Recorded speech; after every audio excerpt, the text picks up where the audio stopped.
Welcome to another deep dive, everybody. Today, we're going to be taking a look at a book that one of you sent us. It's called The Color Monster. Ooh, that's a good one. Yeah, it's a children's book, and we're going to see what it can teach us about, understanding emotions. Right. So this book features a monster, and as you might have guessed, he's a little mixed up emotionally. Well, I think what's so interesting about the color monster is that it kind of, reflects how we all feel sometimes. Yeah. You know those times where you're just hit with a wave of different emotions all at once? Yeah. Maybe you're excited about something, but also a little nervous? Yeah. And that's really where this story starts. The color monster is in a state of complete emotional chaos. And to make things even more interesting, the story uses colors to represent these feelings.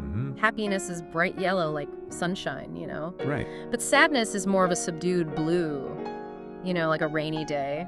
Yeah. It's so clever how the book makes these abstract feelings more concrete, you know what I mean? Absolutely. Especially for kids. Yeah. It's such a brilliant way to introduce, these complex emotions. Right. You've got yellow for happiness, blue for sadness, red for anger, black for fear, Okay. green for calmness, and pink for love. Yeah. It's like a visual guide to understanding, our inner world. Exactly. So now that we've set the stage a little bit, you sent in a bunch of material about this book. Yeah. Let's jump right into exploring how these color-coded emotions are presented. Okay. I thought the book's approach to sadness was very interesting. Yeah. It describes sadness as this quiet, lonely, feeling like a rainy day. It's interesting how it connects sadness to, a sense of isolation, even a sense of loss. Yeah. But I think what's really important here is that the book doesn't shy away from, these feelings at all. Right. It acknowledges sadness as a natural part of life. Right. It's something we all experience. Yeah. It's not something to be, afraid of or ashamed of. And it's temporary, right? Yeah, that's a key point. Just like a rainy day will eventually give way to sunshine. Right. Sadness is not a permanent state. It subtly suggests that even though sadness is uncomfortable, Yeah. it will pass. It's like a gentle reminder that, things will get better. Yeah. There's hope, even in the midst of feeling down. And not only that, but the book even hints at ways to cope with, those blue moments. Yeah. It emphasizes comfort, kindness, and connection. Oh, yeah. It's like saying, hey, it's okay to feel sad, and reaching out to others can help. That's so true. I know when I'm feeling down, spending time with loved ones, or even just talking to a friend always helps me feel better. Right. Which reminds me of the book's approach to anger, Okay. which is depicted as this intense red, like a fire burning inside. What's fascinating here is how the book recognizes the physical reactions we experience when we're angry. Right. Like that heat, that urge to lash out. It's all part of it. Yeah. And the book doesn't try to pretend it isn't, but then it offers a strategy for managing that anger. Okay. Taking deep breaths. Yeah, the whole count to 10 before you react. Exactly. Kind of thing. What's brilliant is that it introduces this idea of emotional regulation to even very young children. Right. It's like planting a seed for developing healthy coping skills. Yeah. Anger is powerful, but it doesn't have to control us. And then there's fear, depicted as black, like the darkness. Yeah. The book talks about how it makes your heart beat fast. Like when you hear a strange noise at night, do you think it's tapping into kind of like a primal fear of the unknown? I think so. Yeah.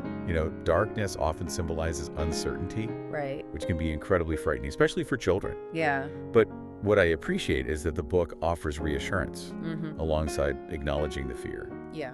You're never alone, and there's always someone who could help you feel safe. It's like a reminder that we don't have to face our fears alone.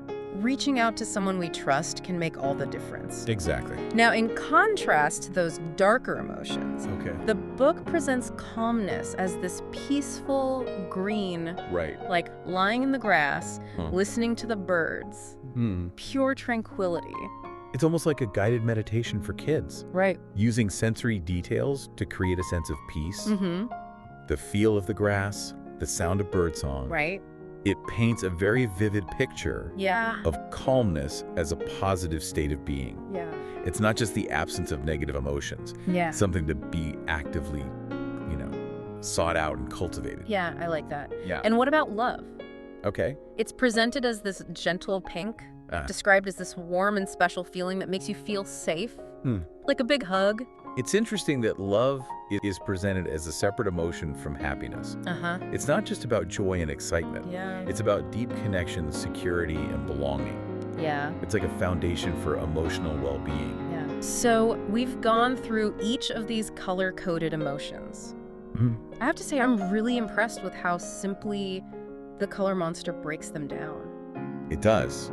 And the book doesn't just label these emotions. Yeah. It gives these concrete, relatable examples, which I think helps connect these abstract concepts to our own lives. It does. It does. Yeah. You know, one thing that really stands out to me is how the book uses the color monster and the jars to separate emotions. Oh, it's brilliant. Yeah. That visual representation of sorting the colors into different jars Yeah. really mirrors how we can work towards understanding and managing our own emotions. And it makes it so much easier to grasp, Right. especially for children. It's like saying, see, when your feelings are all mixed up, it's like the color monster. But we can learn to organize them just like putting the colors in jars. Right. And it's not just for kids. Yeah. Even as adults, we can use that metaphor to think about our own emotional well-being. Absolutely. Yeah. It emphasizes that acknowledging and understanding our emotions is the first step to navigating them effectively. Yeah, I think that's a good point to move on to the next section. Okay. As we're talking about, sorting emotions into jars, it makes me think about how the whole story is structured like a journey of discovery. It really is. The way the narrative unfolds actually mirrors the process of developing emotional literacy. Right. We start with confusion. Yeah. Then we move through identifying and understanding individual emotions. Right. And finally, there's a sense of clarity and resolution. Yeah. It's like a roadmap for dealing with our feelings. And it's not just the color monster on this journey. Right. The narrator acts as a guide, Oh, yeah. almost like an emotional coach for both the monster and the listener. That's a great observation. The narrator's tone is so crucial here. Yeah. It's calm, patient, and reassuring. It's as though they're saying, it's okay to be confused.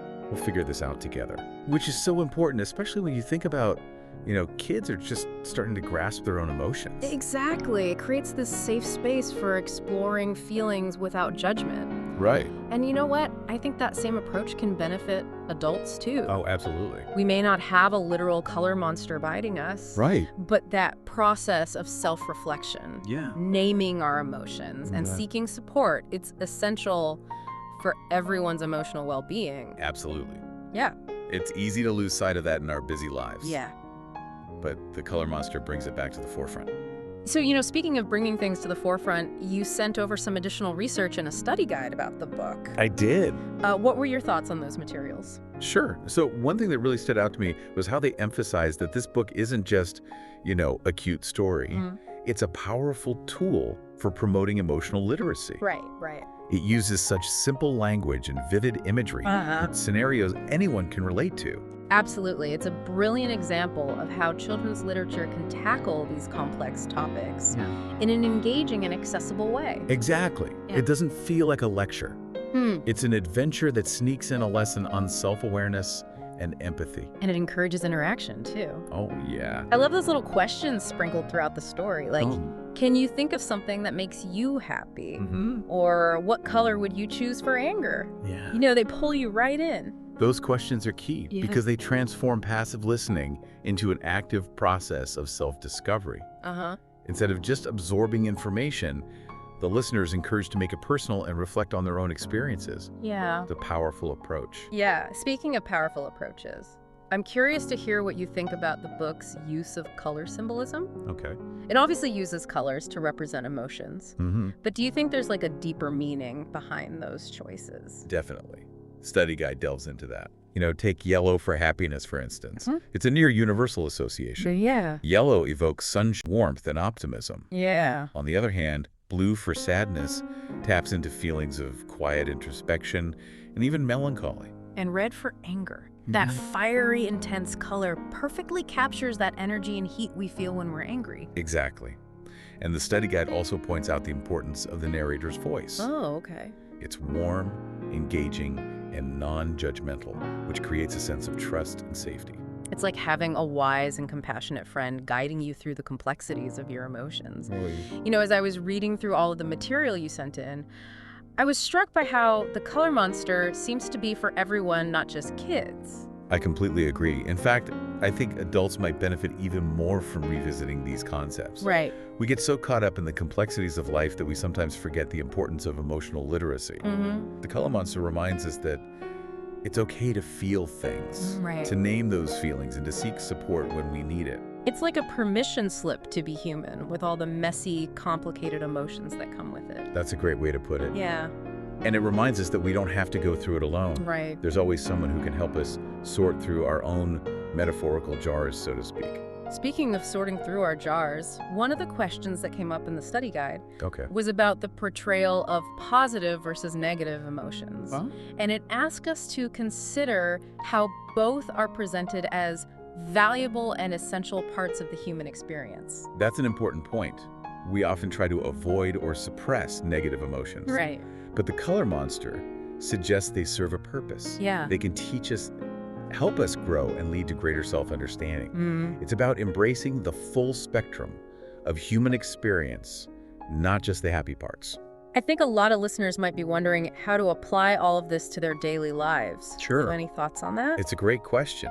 The Color Monster provides a framework for understanding emotions. And within that framework are the tools we need to navigate our own emotional landscapes. So next time you're feeling overwhelmed by a mix of emotions, Yeah. try picturing those colorful jars. Take a deep breath, identify what you're feeling, give it a name. And if you're struggling, don't hesitate to reach out for support.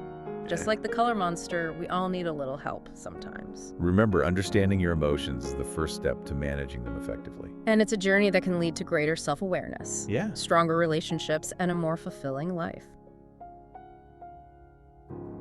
Welcome back to the Deep Dive. We've been, exploring how the Color Monster can help us understand our own emotions. And before we left off, we asked you to think about adding another color-coded emotion to the story. Yeah, it's a fun thought experiment. Right. To To consider the nuances of human emotion. Right. What color and feeling would you pick? Well, as I was thinking about it, I kept coming back to the feeling of surprise. Oh, interesting. It can be positive or negative, Right. exhilarating or jarring. Surprise is definitely a complex one. Yeah. It can be like winning the lottery. Yeah. Or it can feel like, walking into a wall you didn't see coming. And it often comes with a physical reaction, too. Right. Like a gasp or a jump, a sudden rush of adrenaline. Uh-huh. It's definitely got a unique energy to it. It does. So what color would you choose to represent surprise? That's a good question. I was thinking a bright electric purple, Oh, wow. because it has that intensity and energy that I associate with surprise. What do you think? I love that. Purple is often associated with mystery and magic and the unexpected, Right. which aligns perfectly with, the feeling of surprise. And plus, it's a color that really stands out. Yeah. Just like surprise often catches us off guard. Exactly. Yeah. Now imagine the Color Monster encountering this, purple surprise. Okay. How do you think he would react? Well, I think he'd probably be startled at first. Ah. Eyes wide with wonder, maybe a little apprehension. Because as we've been saying, surprise can be disorienting. It disrupts our expectations. Right. Throws us a curveball. But then I think curiosity would take over. Okay. The Color Monster is all about exploring and figuring things out. Right. I don't think he'd be able to resist trying to understand this new purple feeling. That's a great point. And it highlights how we can all approach surprise, Yeah. whether it's positive or negative, Right. with that same sense of curiosity and a willingness to learn from it. So instead of shying away from the unexpected, Yeah. we can see it as an opportunity for growth. And maybe even, discover something amazing along the way. Well said. And that's a perfect note to wrap up our deep dive into the Color Monster. I agree. It's been so fascinating exploring this simple story's power to teach us about our emotions. We've learned how important it is to understand our feelings. Yes. The value of putting a name to those emotions. Uh-huh. And the strength that comes from reaching out for support when we need it. And we've also seen that this isn't just a children's book. Right. The Color Monster is a valuable resource for anyone at any age who wants to navigate the complex world of human emotions. It really is. It's like the Color Monster at the beginning of the book. Mm-hmm. The world of feelings can feel messy and confusing, Yeah. but with a little help, some self-reflection, and a healthy dose of curiosity, Right. we can sort it all out. We can. And thank you for joining us on this journey of discovery. Yeah, thanks for listening, everyone. We'll see you next time on The Deep Dive. where we'll continue to explore fascinating topics Yeah. and unpack the hidden gems of knowledge that surround us. Until then.